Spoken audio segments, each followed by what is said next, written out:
এখানকার নিরাপত্তা একটু ভিন্ন দেখছি। অন্য সময় যাওয়ার সময় দেখেছি নেতাকর্মীদের একেবারে ফিরোজের মধ্যে, এখন দেখছি 100 গজের মধ্যে কাউকে ঢুকতে দিচ্ছেন, এটার কারণ কি?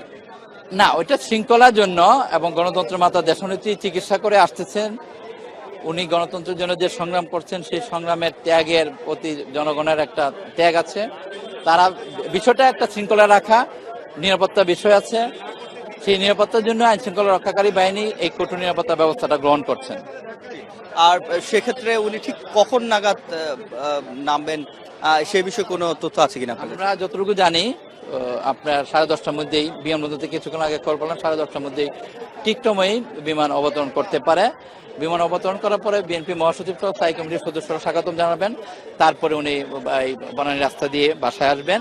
রাস্তার দুই পাশে দলের নেতাকর্মীরা জাতীয় পতাকা এবং দলীয় পতাকা নিয়ে সারিবদ্ধভাবে অপেক্ষা করছেন। আমি বিমানবন্দর থেকে মাত্র আসলাম, দেখে আসলাম তারা সারিবদ্ধভাবে অপেক্ষা করছেন। আইন শৃঙ্খলা রক্ষাকারী বাহিনীও ভূমিকা রাখছে, সেনাবাহিনী ভূমিকা রাখছে এবং দলের ভলেন্টিয়ার যারা আছে তারাও ভূমিকা রাখছেন।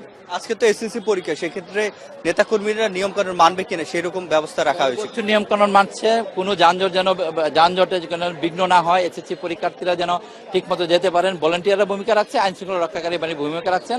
আমি নিজে বিমানবন্দর থেকে আসার পথে রাস্তায় দেখেছি। অসংখ্য ধন্যবাদ আমাদের সাথে যুক্ত হওয়ার জন্য। দর্শক, আমরা যেটি দেখছিলাম যে বিএনপি মিডিয়া সেলের পক্ষ থেকে তাদের যে মনিটরিং সেটির কথা তিনি বলছিলেন।